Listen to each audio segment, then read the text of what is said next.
This is the Cardiff Business School podcast, where we explore the power of public value in everything that we do. My name is Peter Wells, and I am the Pro Dean of Public Value within Cardiff Business School. Today, my guest is Professor Maneesh Kumar. Maneesh, welcome. Thank you. It's a real pleasure to have you here. And, there's so many things we could talk about. You've been here quite a while. You've done a great many things already. Where can we start? Well, let's start with, where did you come from to join us, and why did you come to Cardiff Business School? Good one. Great. So, long story to cut it short. Keep it short. Yeah. Come from India, manufacturing engineer by background. And suddenly, in my third year of my engineering, I was doing an internship, a project in one of the biggest car company, Tata Motors. Okay. Where I was introduced to Six Sigma, which is my bread and butter, and it's a quality improvement initiative. And I did a good job with that project, and that project was recognized as well. So I developed a passion in quality management. But I was quite a laid-back guy at that time, I would say. But still are, I think, yeah, Maneesh, still are, yes. My plan was get a job, get married, and have an enjoyable life. Then nothing goes as per plan. And suddenly there was some changes in the circumstances. I found a scholarship to do a master's and PhD here in UK, and then ended up doing a PhD here in UK in Glasgow. Okay. So that's 2004. I was in Glasgow, leaving my country for the first time, and coming to Scotland. Quite chilly. Quite chilly. Rained all the time in Glasgow. I got used to in a couple of years that you don't need to worry about, complain about weather. You just need to have a hoodie and you will be absolutely fine. Though I still struggle to understand the accent, which I will get there. Yeah, but I think it was a right decision. I would say that I chose a topic. A PhD was in Six Sigma, which I learned during my engineering days, and I found a good mentor and supervisor. Were you in the engineering school there? Yeah, so in Strathclyde, I was in DMEM department, engineering management, which had a collaboration between business school and engineering. Nice little bridge. Fantastic. And engineers can fit anywhere. Good claim. We may take it up later. Yeah, and so that I was doing PhD on Six Sigma in SMEs. That was the first PhD being done globally on this particular topic, how this management philosophy or quality improvement strategy, which works for a large organization, how can it work for the little guy, which is small and micro companies who doesn't have those resources. The conclusion of my PhD was SMEs are not fit for Six Sigma. Okay, a little harsh, but never mind. But let's get the basics right, and basics is all about getting some of the very basic things of quality management, continuous improvement in your process. You get it done, and then again, as I said, it never happens in my life that whatever I planned it will work. Sudden things happens in my life, so I was quite keen during my PhD. I was delivering some training programs, and my PhD was very much applied. So I wanted to work in a management consulting firm. Okay. So 2008, I was applying for jobs, and then suddenly this financial meltdown, financial crisis. No jobs there, anywhere. Yes. My first son, he was going to be born. So we needed a job and a more secure job. So I ended up in academia. So I joined as a lecturer in Edinburgh Napier University in 2008. Oh, it's Napier. Okay. Yep. From Strathclyde to Napier, and then in 2011, I moved to Cardiff. Indeed, and here you are. Yep. And you've continued that expertise in terms of your process improvement, process excellence, and so on. How do you see the fit with public value in that kind of stream of work that you do in operations management? Good question. I would say that to me, quality. When you talk about quality to me is a base of everything. If you compromise on quality and you focus on cost, sooner or later you have to pay. Everybody has paid who has compromised on quality, right from Toyota, who claims to be the number one in quality, BP oil disaster, Volkswagen, everyone, when you compromise on quality. So that philosophy I have tried to follow in my life as well, that if you get quality, don't do the cutting corner approach. Things will follow in life. And public value is about contributing more beyond economic benefit, environmental and social. And I do see that thinking of quality helped me to be more public value in terms of you have chosen a profession where you are same problem, quality related problems you see in healthcare, in charity organization, in social enterprises, in small companies. Indeed. Who need more support than larger organization. Good point. And majority of my time has been engaging with these small companies. I've done some projects with social enterprises as well, helping them to understand about lean and how that can help to manage their business, social enterprise more effectively. And that has been my ethos. And last 5-6 years, I've been doing voluntary work in local NHS. Yeah, I was going to say the NHS is not a small business. No, at all. But patient Possibly safety. the biggest organisation in the United Kingdom. When it comes to public value, patient safety, you can't play with patient's life. Of course. Yeah. And that drives me. So we had an opportunity to work on several projects in neonatal unit. Indeed, you're an honorary professor now. Yeah. That as well as being a professor here. Yeah, at Cardiff and Vale University Health Board. So that's a story. When 2020, when COVID started, I needed to be in the hospital to help them out, and we did some excellent work in A&E department, helping them to triage COVID-related patient. And some of those work, again, it was quite risky, but we enjoyed interacting and helping the clinicians as well as the patients to develop processes which can help to treat patient more quickly. And still plenty of projects are going on. So yes. I'm naturally driven to public value. I would say that has been. I would say that as well. And interestingly enough, I mean, I think someone with your background, your skills, your experience across so many different industries and with different companies and so on, you could walk into a lot of well-paid jobs.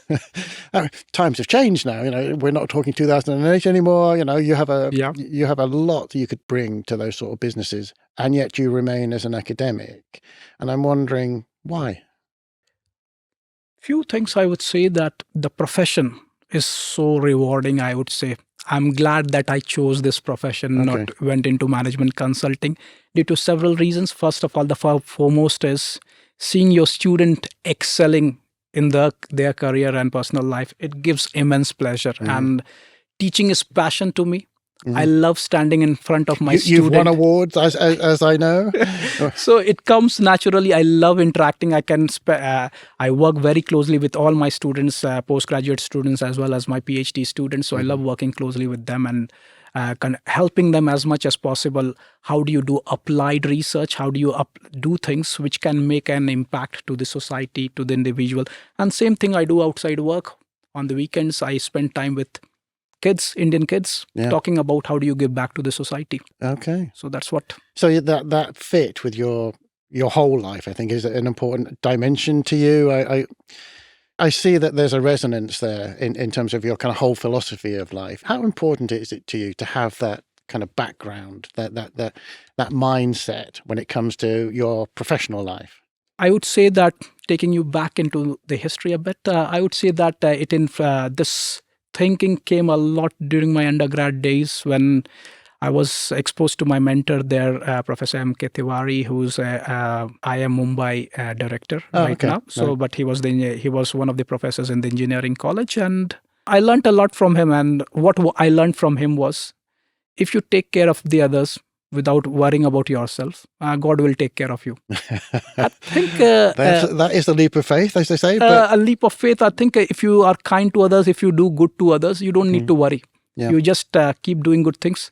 Yeah. Things will happen. And I think it has influenced me a lot, because I saw him helping so many students who were struggling with money and others. And he always taught me that just be kind, understand others' pain, and whatever you can do, don't find an excuse, do it, action.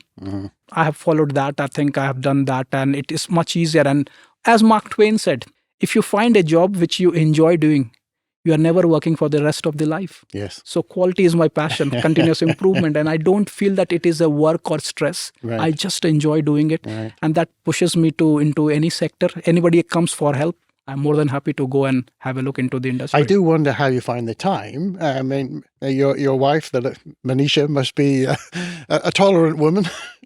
I have known Manisha since my school days. Yes. She understands me very well. Okay. She has been my backbone, my support. She has her own career as well, Yeah, of course. yeah, yeah. So I am lucky that I've got an understanding partner, and she supports me in every walk of life. So we were talking one day that what has been the achievement of our marriage? We said 10 years of marriage, 2 kids, and 2 PhD. I finished my PhD. We were married when she saw me going through the PhD journey, and then I saw her going through her PhD journey. Yes. That's quite an achievement. Well, that's quite an achievement, indeed.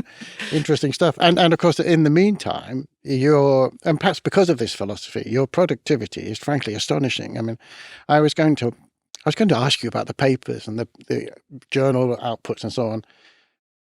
There's too many. I started counting. I think you did 10 in 2023. There's another 8 in 2024. I don't know what this year will hold. It's an astonishing level of productivity, and it's always working with others. And I think that's a really interesting aspect of your work, Maneesh, that your collaboration seemed to spread into many dimensions. So what gives you that kind of flexibility and ability to work with others? I would say that you know potato. You can use potato for anything. Okay. It can mix with any recipe. You're calling yourself a potato? So being expert in quality management or continuous improvement, it does allowed me to go into any sector, any industry. I see what you mean. Yeah. And at the same time, I love learning, and I'm not afraid of learning. So I have learned quite a lot. I started with Six Sigma and Lean, but a lot of my current research is into Industry 4.0, specifically the human factors. How do you make sure that the workforce is engaged in digitization-induced change in workplace? My work in Heath Hospital is all around human factors. How do you engage clinicians and nurses to make sure they are intrinsically motivated to do continuous improvement when they are facing so much of a hurdle? Yeah, so many pressures. Every hour of the day. Yeah. What has helped me, I would say that going outside your comfort zone and collaborating with people outside your department. So all my collaboration at the moment is not within my section, but outside my section, in the business school, in School of Computer Science, School of Medicine, School of Engineering. And internationally. Yes. In several parts of the world. And I've learned quite a lot, very open-minded, and each profession contributes in terms of if you want to solve a problem, you can't just solve it from one perspective. Indeed, and this is one of the aspects of public value, that we basically look to collaborate because we know you need that multiple set of skills to solve these kind of complex problems. And in many ways, your work is a fantastic example of that. Just to slightly change track, you've brought us a little object. I say little. Little. Perhaps you'd like to bring that and show it to us? Okay. Here you go. You can see this little object. Yes, this is the largest thing that anybody has ever brought to the podcast series so far. Well done. It's Lovely. A globe. It's a globe. And what is its significance? And in Sanskrit, what we say is Vasudeva Kutumbakam. And what does that mean? The whole world is one family. Oh, okay. So we're all in this together. So we are all in this together. And how does this link to me? Because I'm quite open, as you said, that I do collaborate with many people globally. In all these collaborations, one thing has been common is the focus on the public value. So a lot of these collaborations is around social enterprises, humanitarian supply chain, food issues, and how do you minimize waste, and healthcare. And as I said also, that I'm naturally driven to help anyone. So when somebody comes up with a problem or something, whether it is a charity organization, social enterprise, small company, or a large organization, but I'm more driven by, for example, there's an issue in NHS compared to a big company, I would be more driven to pick up a project in NHS because it can make a difference to people's life. And when you have that philosophy, the whole world is one family, you don't feel like you are taking too many jobs. You just enjoy being in that moment. I can see that there's a kind of holisticness to what you're doing and what you're saying. I wonder how you manage to, just finally to think about how you manage to allocate your time and thinking forward into the future. Where do you see the best application of your efforts? Where would you like to make the most impact and the most of your abilities? When you talk about changes, you need to change yourself and your home first before going. That's the aspiration. So definitely, my expertise I would love to use more effectively in the business school, across the university, bringing in both improvement techniques as well as digitization, but making sure how do you engage the workforce, right, to think innovatively every day. Yeah. And we have tried to create this customer value propositions in companies, but I don't see it's difficult. Is when you have got senior management commitment there and the leadership does the talk. I think is easy. I do feel that if we can put ourselves in employees' shoes and understand how they are feeling, what I call emotional intelligence, if we get that, yes, it's easy to make those changes. And I'm quite keen. I'm very passionate. I have told you about continuous improvement, and I would love to see that, how I can apply that across the university or in the business school to improve of some of our systems and processes. It must be strange being you. I mean, every time you go into a shop or into a restaurant or anywhere, you must be looking at those things and somehow not being able to disengage your continuous improvement mind. I have been in trouble because of that at home as well. I would say that. Simply changing the nappy on a baby.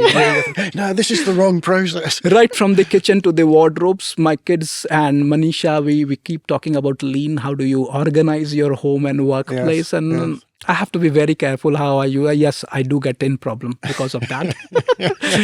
And strangely, especially when you go into NHS, you have so much exposed. Sometimes too much of knowledge is also not good. And so me and Manisha, and we both have very similar background in operations management. We start talking about how less lean these processes are, how we can make it better while waiting in the waiting room. Well, Maneesh, it's been a pleasure having you here, and I'm sure there are many areas of improvement that yet await you, and I'm sure you're going to continue to make a difference. So thank you for being my guest today. Thank you for having me. This has been the Cardiff Business School podcast, where we've explored the power of public value in everything that we do. My guest today has been Maneesh Kumar, and he has explained to us with considerable passion how operational excellence can be applied beyond the traditional confines of big business into a range of many different types of organizations, all of which can deliver social benefits.